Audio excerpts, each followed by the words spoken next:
Officer, I'm crew right now. Stop right there. Let me see your ID, now. Officer, I'm crew. My badge is right here. Flight 718. I'm the captain. Don't play smart with me. I said ID in my hand, not on your chest. Anything. I have passengers boarding. You're delayed. delayed. You think you run this place? You don't understand. FAA duty limits. I don't care about the rules. Turn around, now. Officer, listen, my crew's waiting. Just verify my credentials. What did you... The airport doesn't feel human at night.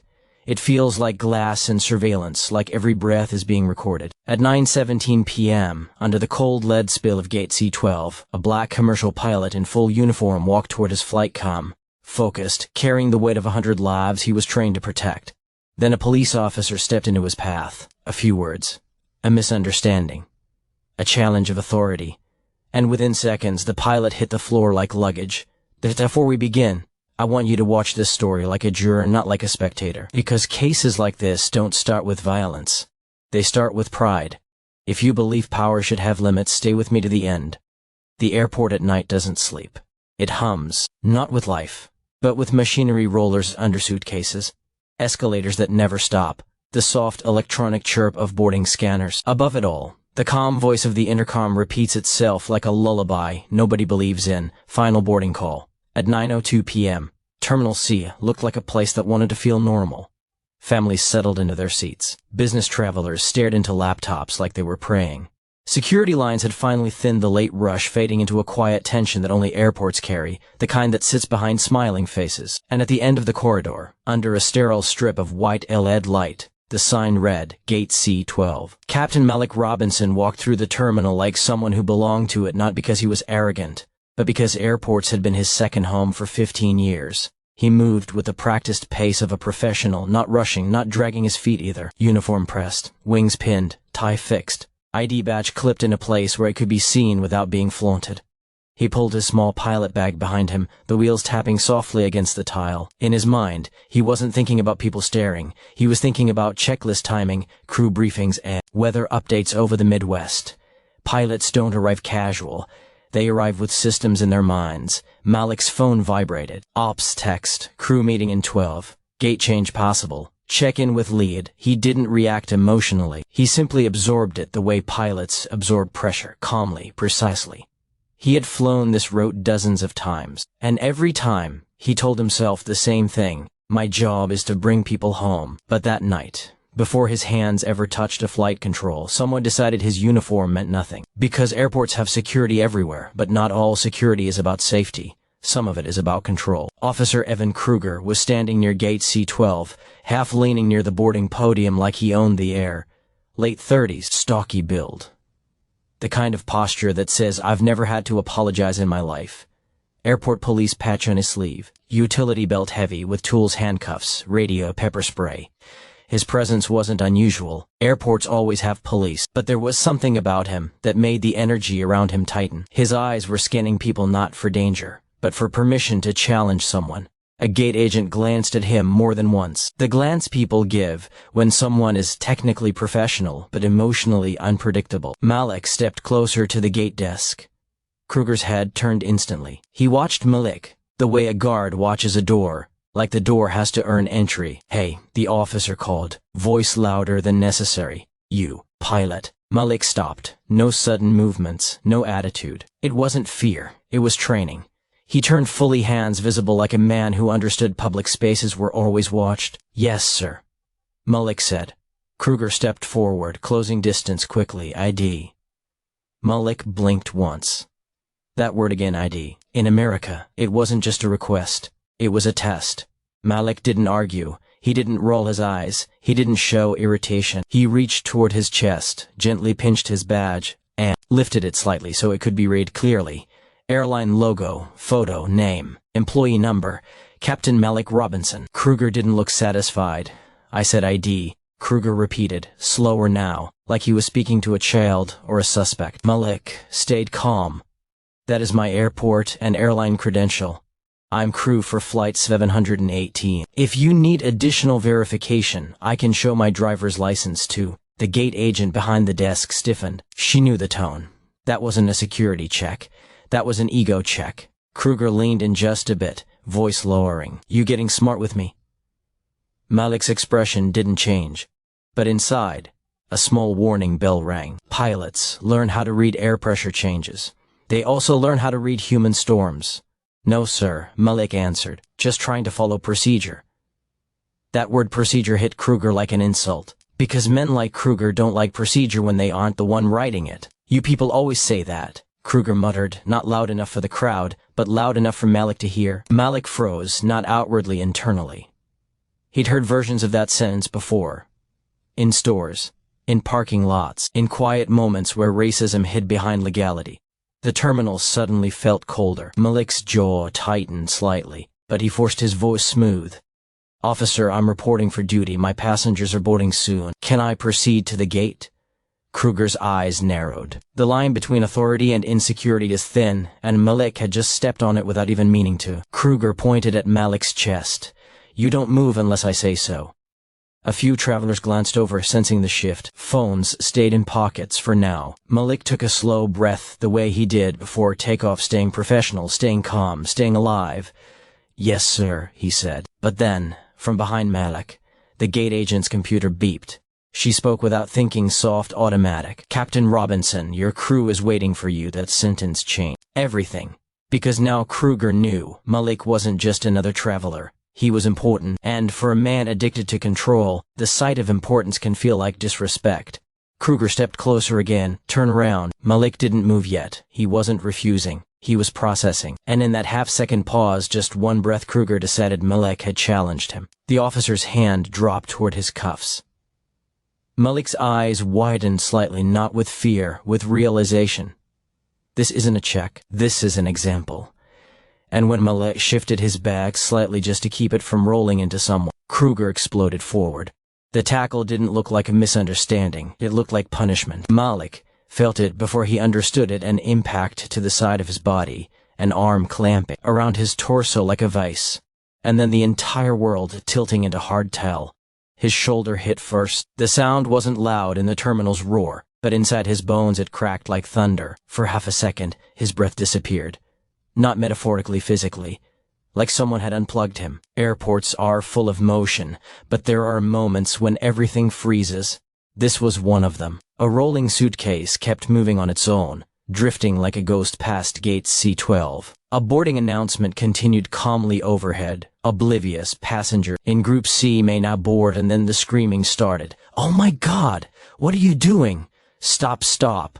People recoiled. Chairs scraped. A child began to cry, the kind of cry that tells you an adult has lost control of the room. Malik's cheek pressed into the floor. Cold, clean. Humiliating. His hands came up instinctively, not to fight, but to protect his head. Pilots learn to protect their minds. They learn that the first injury you prevent is panic. But Officer Kruger didn't see panic. He saw movement. Hands, hands. Kruger barked, voice sharp enough to cut through terminal noise. Don't move. Malik blinked fast. The lights above him looked like sharp white knives. He tasted something metallic, blood, maybe from his lip or gum. He tried to speak, but his lungs were still catching up. I'm Malik, coughed. I'm crew. You're done talking, Kruger snapped. His knee pressed into Malik's upper back, not crushing but controlling. A practiced pressure point, not designed to protect the public. Designed to dominate the person beneath it. That's what airports teach law enforcement, crowd control first, understanding second. Malik wasn't thinking like a victim. He was thinking like a professional whose entire life depended on staying rational. Don't raise your voice. Don't reach suddenly. Don't give him a reason. Inside Malik's mind, the checklist ran without him asking for it. Step 1, comply. Step 2, identify calmly. Step 3, get witnesses. Step 4, protect your career. Because that was the part nobody in the terminal could see. Malik didn't just fear the bruises. He feared the report. A pilot's career isn't fragile like glass. It's fragile like reputation. One allegation, one incident, one accusation of aggression in a police narrative, and the airline begins treating you like risk. Even if you did nothing. Kruger grabbed Malik's wrist, twisted it behind him. Malik's shoulder screamed. Officer, please, Malik said through clenched teeth. I'm Captain Malik Robinson. I'm reporting for Flight 718. FA. Kruger laughed once. Not humor, contempt. Now he's a captain, he said to nobody in particular. Everybody's important. A few people had started recording. That's when the air changed. You could feel it. Like the oxygen thinned, phones rose into the air like candles in a vigil. The modern courtroom. The only reason power ever hesitates. Kruger's head snapped toward the cameras. "Back up," he shouted, pointing. "Back up right now." The crowd didn't move far, not out of bravery, out of disbelief. They weren't sure if what they were seeing was real. One passenger, a middle-aged man in a hoodie, spoke, loudly enough to be heard over everyone. He did. "To do nothing. That is a pilot." A beat. The words landed. "That is a pilot." They weren't saying he is innocent. They were saying something even more dangerous to the officer. As ego, he is respected. Kruger's jaw tightened. His eyes flicked between the phones and Malik, because now Kruger understood the stakes. This one's just enforcement. This was public. He tightened his grip like he could choke the narrative through Malik's wrists. "You resisted," Kruger said coldly, as if reading from a script he practiced 100 times. "You tried to push past me." Malik's heart pounded, not in rage, but in panic that had nowhere to go. "I did," Malik whispered. "I never touched you." The gate agent stood frozen behind her podium, one hand covering her mouth. She looked like she wanted to speak but did know what it would cost her. That is how institutions train people to stay quiet, stay safe, become part of it. Another officer appeared, Officer Dana Mills, younger, cautious, arriving with a hand near her radio. She didn't look aggressive. She looked confused, like she stepped into a story that started without her. Kruger barked at her without turning his head. "Call it in. Non-compliant male. Potential threat." Dana stared down at Malik. "Sir," she said to Malik, tone softer. "What is your name?" Malik swallowed pain. "Captain Malik Robinson, Flight 718, crew." Dana's eyes shifted toward the gate screen, the digital board showing the flight number. And for the first time her face changed. Not sympathy yet. Recognition. Because she could see what Kruger refused to see. Malik was a suspect.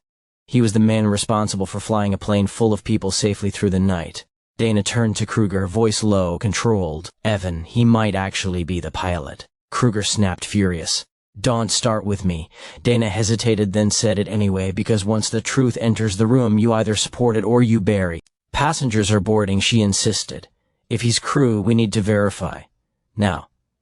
The crowd murmured. Phones kept rolling. And that's when the witness stepped forward, voice firm enough to slice through authority. A flight attendant, wearing the same airline colors, eyes wide with fear and disbelief, pointed at Malik on the floor. "That's him," she said. "That's our captain. That's the pilot for this flight." Silence, not because people didn't know what to say, because everyone understood what it meant. If Kruger was wrong, he wasn't just hurting a man, he was risking an entire aircraft operation.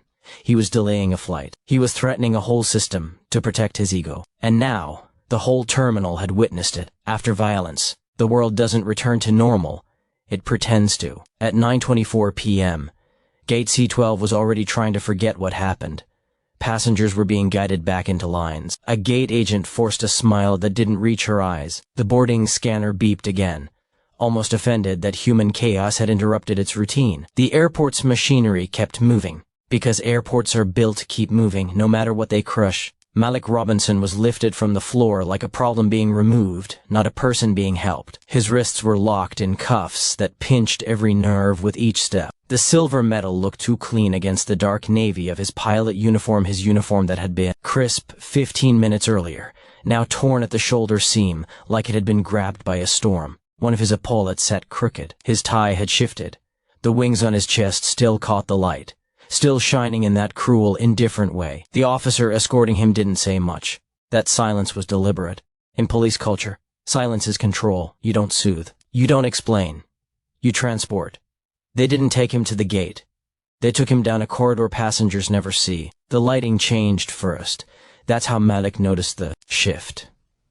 Out in the terminal, the light is bright and public, designed to make things feel safe. In the corridor behind the terminal, the light turns pale and exhausted, buzzing softly as if even the electricity is tired of working. His shoulder throbbed with each step. Not sharp pain anymore. A deeper, spreading ache. The kind that comes after impact when adrenaline drains out, leaving reality behind. Malik tried to breathe evenly. He had to. The worst thing he could do was panic. Panic gets labeled as aggression. Aggression gets written into reports. And reports, Malik knew, lived longer than bruises. The holding room was exactly what he expected. A small space with a metal bench, a bolted table, a camera in the upper corner blinking its quiet red dot. It smelled like disinfectant, sharp, chemical, trying to erase everything that happened inside it. But underneath that smell was something older, stale sweat and old anger, trapped in paint and tile. Officer Kruger arrived a minute later, walking like a man who had won something. Not a case, not justice, a contest. He stood in the doorway, scanning Malik the way a hunter scans an animal that stopped moving. "You had one job," Kruger said quietly. "Comply." Malik did respond right away. His wrists ached where the cuffs had pressed. His pulse thudded in his ears like distant helicopter blades. "I did comply," Malik said, voice low, controlled. "I showed my badge. I offered my license. I did touch you." Kruger's face tightened, the muscles around his jaw flexing. "You want to argue in here?" Kruger asked. "Because we can add charges. Obstruction, disorderly, resisting." Those words did float. They landed. Every black professional in America understands the quiet terror of add-on charges. The law becomes a menu. The officer chooses what fits. Malik swallowed, forcing calm into his throat like medicine. "I am not arguing," Malik said. "I am asking for my rights. I want a supervisor present." Kruger stared at him as if Malik had insulted him with intelligence. "You're not in charge here," Kruger said. And then he turned and walked out, not in anger, worse, in comfort. The door shut with a soft click that sounded too polite for what it meant. Malik sat on the bench, shoulders tight, breathing measured. His mind didn't drift to self-pity, it drifted to the flight, to the passengers who would board soon, to the crew waiting at the gate confused, to the operation that needed his voice in the cockpit. He imagined the first officer checking the clock, scanning the terminal, calling ops. He imagined the flight attendant standing near the jet bridge, pretending not to worry. And then Malik realized something cold. His career was now in someone else's hands. Outside that holding room, a system was already building its version of the story. Systems don't pause to find the truth. They move to protect themselves. At 9:39 p.m., the airline's operations supervisor arrived. Her name was Kara Whitfield, mid-40s, efficient posture, a clipboard held like a shield. She didn't look like someone who enjoyed conflict, but she looked like someone who knew how to survive it. Two airport authority representatives followed her, men in suits with badges clipped to their belts, faces carefully neutral. They weren't here to comfort Malik. They were here to manage risk. Kara entered first, eyes scanning Malik's torn uniform, the cuffs, the swelling near his shoulder. Her face hardened not in pity, in anger. "Captain Robinson," she said, voice tight. "Are you injured?" "I'm in cuffs," Malik replied, calm but raw. "You tell me." Kara turned toward the airport authority representatives. "Why is my captain detained?" "He's scheduled to operate flight 718. One of the suit men cleared his throat. "We're still gathering facts." Kara didn't blink. "Gather them faster, because you just disrupted a commercial flight operation." That was the first time Malik saw the authority in the room shift slightly, because Kara wasn't just a civilian. She represented the airline, and airlines are power. Airports survive off them. Disrupting a pilot is not like stopping a random traveler. It has consequences in the machinery. A second later, another officer entered, sergeant stripes on his sleeve, face exhausted like he'd seen too much stupidity in 1 week. "What happened?" the sergeant asked. Kruger stepped in behind him, already prepared. The story had been rehearsed in his head the moment Malik hit the floor. He began speaking in the tone officers use when they know paperwork is listening. "He approached the gate," Kruger said. "I requested ID. He got confrontational, tried to push past me. I perceived a threat. Took him down for compliance." Malik looked at him, stunned not by the lie itself, but by how smoothly it arrived. Like Kruger believed it could become true if repeated with confidence. "That's not what happened," Malik said quietly. "There are witnesses. There are cameras. Bodycam." Kruger's eyes flicked to the sergeant. And in that flicker Malik understood, Bodycam wasn't just evidence. It was danger. Airports had policies, most did. Bodycam activation was standard during enforcement encounters. Many departments required it explicitly, especially for use of force incidents. Whether Kruger turned his on, whether it was recording before the tackle, that detail would matter more than any words spoken in this room. The sergeant asked it anyway. "Kruger," he said, "your Bodycam on?" Kruger didn't hesitate. "Yes," but the way he said it too fast made the air heavier. Kara caught it too. "Then pull the footage," she said. Right now. Airport authority man first shifted uncomfortably. We can't release footage immediately. Kara's smile was thin and sharp. I didn't ask for release. I asked for review. My captain is in cuffs. My flight is delayed. That affects passenger safety, crew scheduling, FAA duty limits. This isn't optional. FAA duty limits. That phrase was a hammer in this room because federal aviation rules don't bend for ego. Pilots have strict duty time limits for fatigue management. If Malik missed his window, the airline would be forced to replace crew, reroute staff, delay a flight costly, measurable, trackable. And just like that, Kruger's little power game became expensive. The airport authority representatives began taking notes, but Malik noticed what they weren't doing. They weren't asking, "Are you okay?" They weren't asking, "Why did this happen?" They were noting names, times, roles, words, damage control. Institutions document pain the way accountants document loss. Then came the most poisonous part. Kruger pulled out his notepad like a priest holding scripture. He began writing. Malik watched him do it, and a chill moved through his ribs, because Malik knew what was being created in that moment. An official record. A document that could outlive video. A narrative that could become reality in courtrooms and HR meetings. Kruger wrote with calm precision, clean language, bureaucratic elegance, aggressive posture, refused commands, made sudden movement, non-compliant subject, perceived threat. Those phrases weren't descriptions. They were weapons. The sergeant asked Malik directly now, "Captain Robinson, did you resist?" "No," Malik said. "I complied. I was tackled because I asked to proceed to the gate." Kara exhaled slowly. "I want union representation," Malik added. "And a legal counsel present if you're considering charges." The sergeant nodded, but his eyes were already in his head, weighing outcomes like a man who wanted this to disappear. At 10:06 p.m., Malik's union representative arrived on speakerphone first, then in person shortly after a man named Raymond Ellis, calm voice, sharp mind. Raymond didn't raise his voice. He didn't need to. He spoke like someone who lived inside policy. "My member is a flight crew employee, operating under federal aviation protocols," Raymond said. "Detention without probable cause creates liability.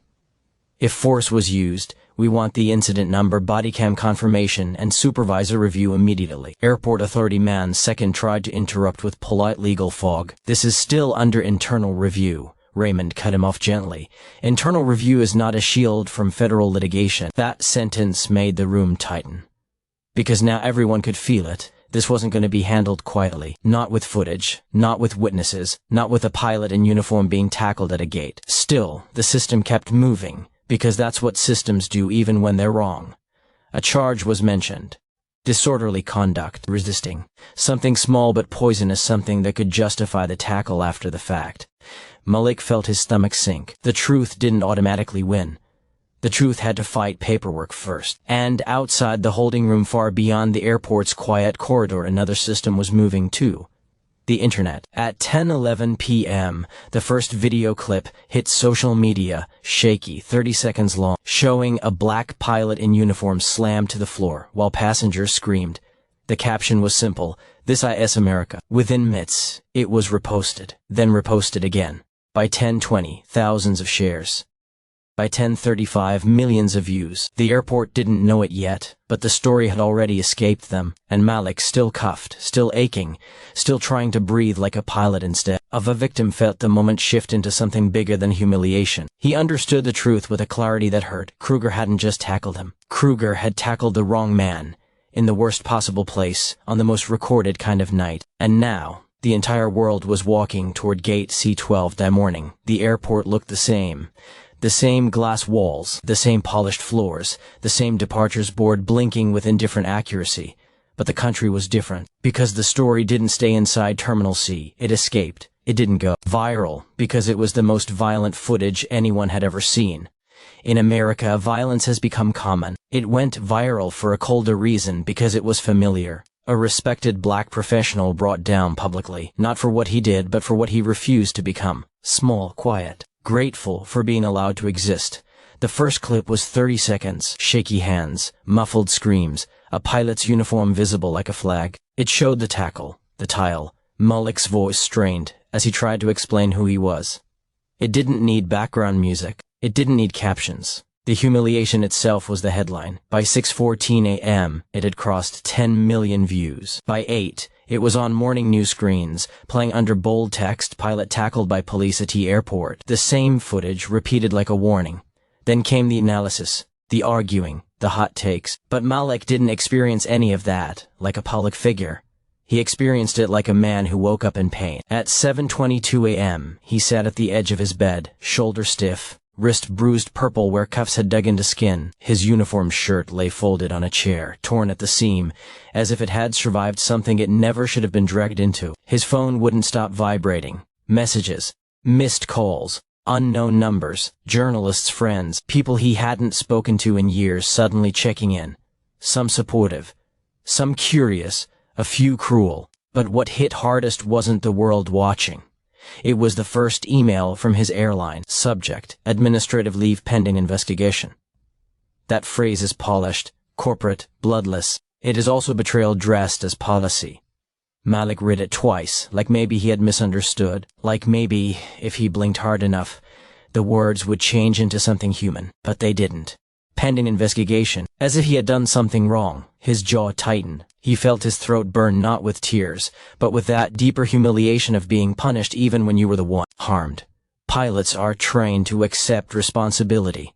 If a flight goes wrong, the captain answers. That discipline becomes identity. So when the airline removed him from duty, even temporarily, it didn't just feel like bureaucracy. It felt like being stripped of self. Outside, social media had already created two Americas, one that watched the footage and understood instantly, and another that tried to explain it away. Commentators on TV sat behind gleaming desks, speaking in perfectly styled outrage. He should have complied. We don't know what happened before the clip. Police have a hard job, but some voices cut through the noise with a quiet brutality. He was complying. Because in the video, Malik's tone wasn't hostile. He didn't curse. He didn't lunge. He didn't threaten. He was calm, professional, trying to speak order into chaos. That's what made it terrifying. If this can happen to a pilot in uniform, people asked what protection does anyone else have? At 10:05 a.m., the airport authority released its statement.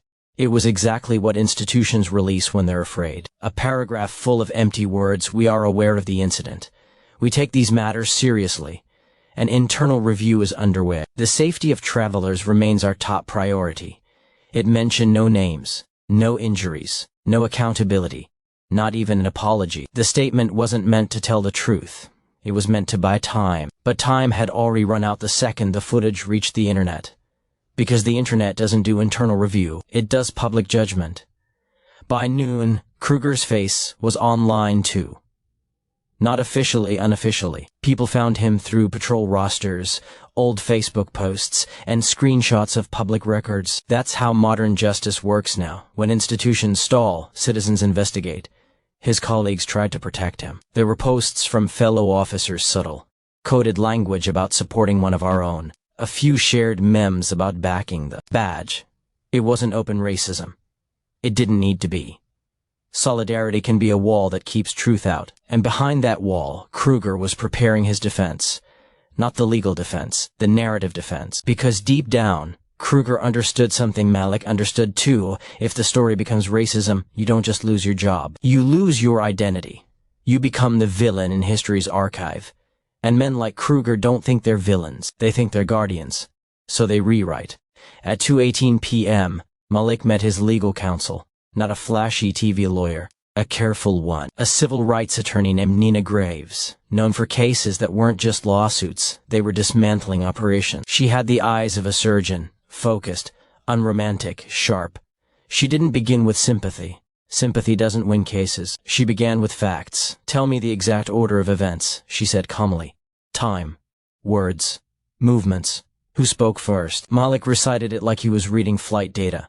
He gave timestamps, locations, voices. He described the gate agent's announcement. The witness who called him captain. Dana Mills's hesitation. Nina wrote nothing at first. She listened. Then she said something that landed heavy. This is a Fourth Amendment case. Malik swallowed. Meaning? Meaning this is about unreasonable seizure, Nina explained. You were detained. You were tackled. You were restrained. That requires justification. Not feelings, not ego. Justification. Her finger tapped her notepad. Next, excessive force. You were not armed. You were not threatening. You were in uniform. Force must be proportional. This wasn't proportional. She spoke again, even colder. And this is racial profiling. Not because anyone has to say a slur. Profiling is pattern and behavior. It's tone, escalation, assumptions. Malik stared at her, absorbing the truth like a bruise. Nina leaned forward. Do you know what the officer wrote in his report? Malik shook his head slowly. Nina exhaled. Aggressive posture. Non-compliance. Sudden movement. Perceived threat. Malik almost laughed a bitter, exhausted sound. I was holding my bag, he murmured. Nina nodded. Exactly. Then she said it, like a warning. Reports don't describe reality. They create it. Unless we destroy them with evidence. That's when she raised the most crucial factor. Bodycam. Malik's chest tightened. Nina's voice sharpened. If his bodycam wasn't activated, or if it activates late, or if it conveniently fails, that becomes its own issue. Many departments have policies requiring activation during enforcement encounters. Failure can imply consciousness of guilt, especially after a high-profile use-of-force event. By 4 p.m., Nina's team had filed preservation letters, footage, cameras, audio logs, dispatch calls, officer schedules, training records, complaints against Kruger, any history of excessive force, because civil rights cases aren't won with emotion, they're won with receipts. By 6:30 p.m., news vans were parked outside the airport, not because the airport wanted them, because the internet forced them there. A reporter stood under harsh floodlights, microphone in hand, the terminal glowing behind her like a sterile monument. We're learning new details tonight, she said. Captain Malik Robinson, an American Airlines pilot, was allegedly tackled by airport police. The officer involved claims the pilot resisted. But video circulating online appears to show otherwise. Inside the airport authority building, executives held meetings, closed-door meetings. The kind where people don't ask what happened. They ask, what will this cost us? They reviewed the footage. And that was the moment the institution felt fear.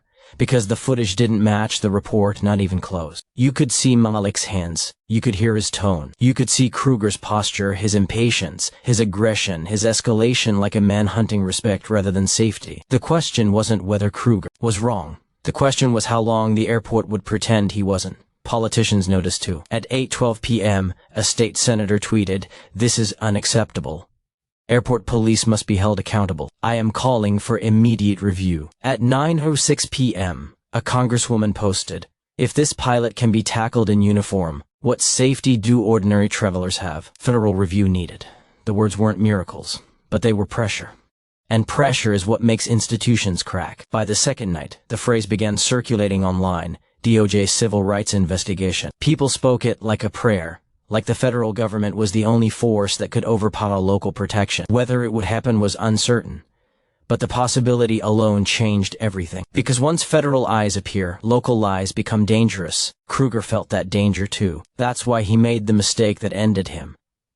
He went on record. Not in court publicly, through an internal source. His justification leaked to a local journalist. Kruger claimed Malik had reached toward his waistband and appeared to be retrieving an object. That sentence might have worked in a world without video. But we don't live in that world anymore. The internet replayed the footage frame by frame, hands visible, bag in hand, no waistband reach, no threat. And suddenly, Kruger wasn't just accused of brutality. He was accused of dishonesty. And dishonesty is the one thing even police unions struggle to defend when cameras exist.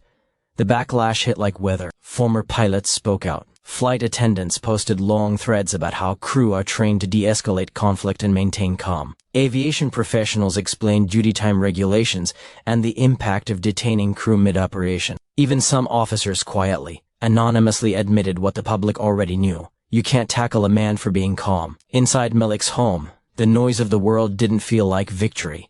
It felt like exposure. He sat on his couch late that night. Shoulder wrapped, lights dimmed, phone face down to stop the bleeding of notifications. His wife silent beside him held his hand like it was the only stable ground left.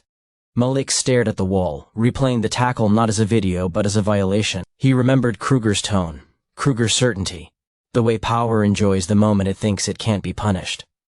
And Malik understood the cruel truth behind all viral justice. The internet becomes the courtroom only when the real courtroom delays, only when institutions hide. Only when a man's dignity is so publicly stolen that the world can't ignore it. Some people online called Malik a hero. Malik didn't feel heroic. He felt tired because he never asked to represent anything. He only wanted to fly his plane. But now the fight had grown beyond him. This wasn't just about a tackle anymore. It was about whether America could watch proof and still choose denial. And somewhere inside that airport, behind closed doors, the people in power began to realize this wasn't going away. Not with a statement. Not with paperwork. Not with silence. Because the footage had already done what institutions fear most. It had made the truth public. And public truth is heady. It breaks careers. It breaks departments. It breaks the illusion that power is always right. Now the only question left was how much the system would have to pay to rebuild a trust.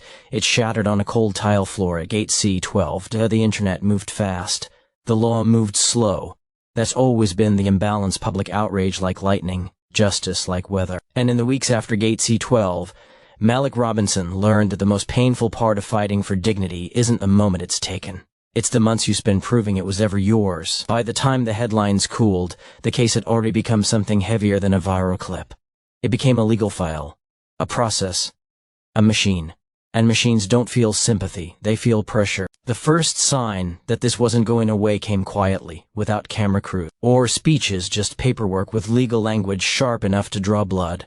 Notice of claim. Request for preservation of evidence. Demand for internal records. The airport authority responded the way institutions always respond, slowly, defensively, as if delay itself could reduce truth. But Malik's legal team didn't allow delay to become denial. Nina Graves, his civil rights attorney, moved like she had seen this too many times to be gentle about it. Her office didn't smell like Hollywood drama.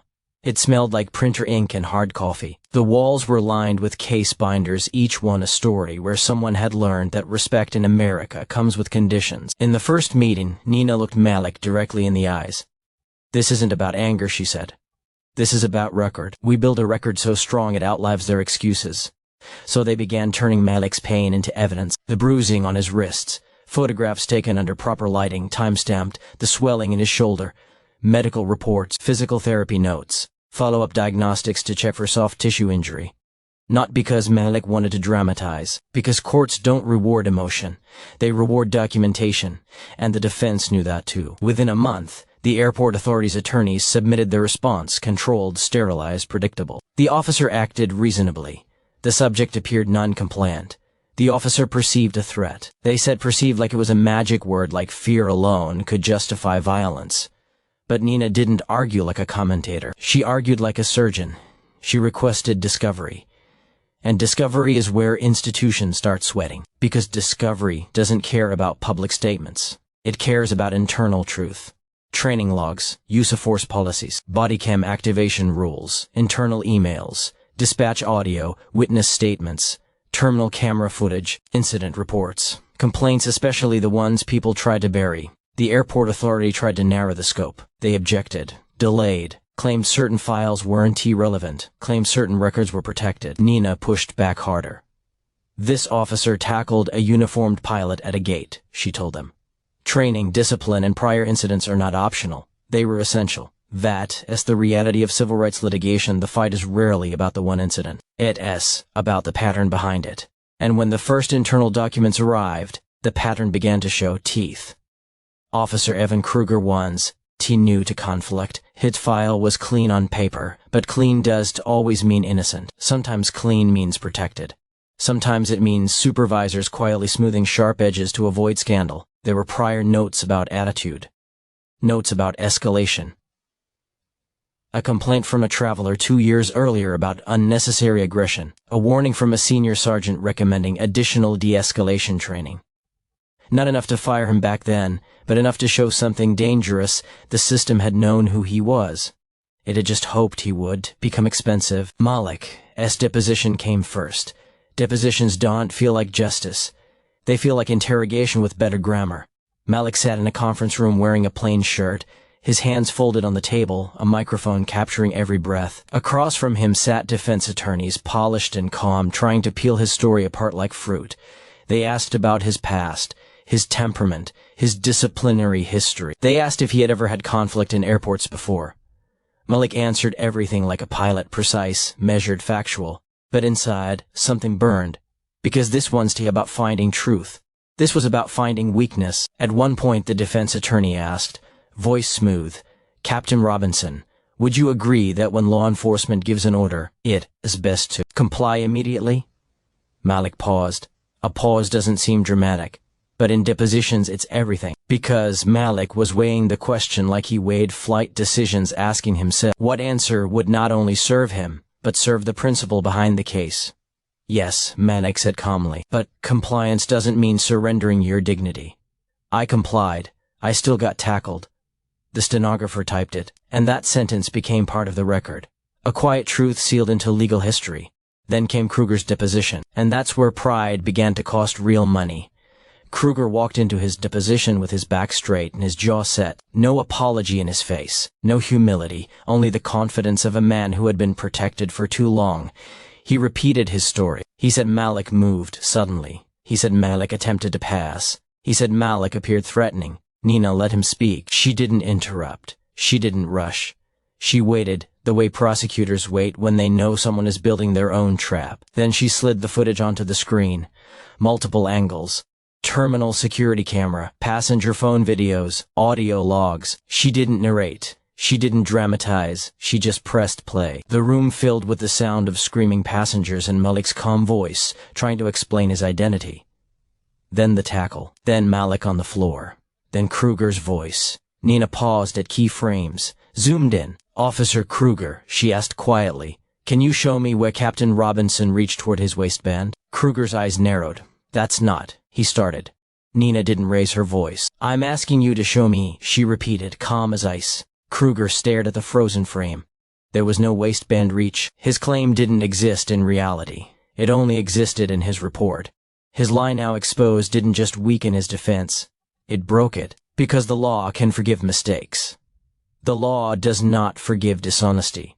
Outside the courtroom, the public pressure intensified. Aviation unions demanded accountability. Civil rights groups filed complaints. News outlets dug into airport police procedures. A petition for oversight gained hundreds of thousands of signatures. The airport authority tried to calm it with public meetings and listening sessions. But the public wasn't listening anymore. They were watching. And money listens when reputation starts bleeding. That's when the settlement attempt came. A quiet offer, a number whispered behind closed doors. The kind of offer designed to erase the problem before it becomes policy. The airport authority's lawyers suggested confidentiality, a non-disclosure agreement, no admission of wrongdoing. In return, Malik would receive a settlement and everyone could move on. But Malik didn't become a pilot to be bought into silence. By then, the bruises had faded. But something deeper had formed in Malik's chest, an understanding of what silence costs. Silence is how this keeps happening. He remembered the gate agent's fear, the passenger's disbelief, the flight attendant pointing at him, voice shaking, trying to remind the world he was human. If Malik accepted silence, the next person tackled might not have a uniform, might not have video, might not survive the narrative. So Malik refused, not loudly, not theatrically, just firmly. I want accountability, Malik told Nina, not hush money. That decision changed everything. Because once Malik refused secrecy, the airport authority faced the nightmare institutions fear most, public consequence. Policy changes came not out of morality, but out of necessity. The airport police announced reforms carefully worded but real. Bodycam discipline tightened, mandatory activation, stricter penalties for failure, use of force policy updated, clear restrictions on takedowns in crowded public areas, mandatory de-escalation training required not the fake online modules, but scenario-based training with oversight. Bias training was added to again, not because institutions suddenly gained conscience, but because lawyers had shown them what bias costs when it becomes evidence. Then came the bigger shift, an independent civilian review board. Not symbolic, not optional, with authority to examine use of force incidents and recommend discipline. It wasn't perfect, but it was movement, and movement is what victims rarely get to witness. The final settlement came like a heavy door closing, $18 million. The number hit headlines like a punch. People argued about it online the way they always do. Some said it was too much, some said good, some said that officers should rot in prison. But Malik didn't feel rich. He felt tired, because $18 million isn't a prize, it's a receipt. It's the cost of pain. humiliation, and stolen safety. It's therapy bills, legal work, career disruption, and the quiet psychological fracture that doesn't show on x-rays. It's paying a man to live with what never should have happened. Officer Evan Kruger was terminated. The official reason was written in HR language: violation of policy, dishonesty during investigation, failure to meet professional standards. But the real reason was simpler. He became too expensive to protect. And that truth, more than any settlement, was the sharpest indictment of the system, because it meant the protection wasn't built on justice. It was built on convenience. Months later, Malik returned to an airport again. Not the same airport. Not the same gate, but the same world of glass and intercom voices. He stood near a terminal window watching planes taxi under sunrise light. The runway lights blinked like quiet stars on Earth. Somewhere in the distance, engines hummed a sound Malik had once found comforting. He was back in uniform, pressed, clean, wings straight again. But his eyes were not the same. His face carried something heavier than trauma. It carried awareness. The awareness that respect isn't always granted, it's tested. That power isn't always reasonable, it's hungry. That security can become domination in seconds when ego is untreated. A young flight attendant approached him carefully, as if meeting a man who had become legend without wanting to. "Captain Robinson," she asked softly. Malik turned. "Yes." She smiled nervously. "I just wanted to say thank you. Because of you, they changed things." Malik looked at her for a moment. He wanted to tell her justice didn't feel like a victory. That winning didn't erase the floor's cold tile, or the officer's knee in his back. That some nights he still woke up hearing the scream of passengers in his mind. But he didn't burden her with that. He just nodded, voice quiet. "I'm glad," he said. "I hope it helps." Then he walked toward his gate. Not with swagger, with resolve. Because in the end, Malik didn't become a symbol by choice. He became one because power forced him into the role. And maybe that's the most tragic truth in stories like this. The people who change systems aren't usually the loudest. They're usually the ones who were simply trying to live until the world demanded they fight. Malik's case didn't fix America. It didn't end bias. It didn't heal every wound. But it left something behind that mattered. A policy change. A review board. A record.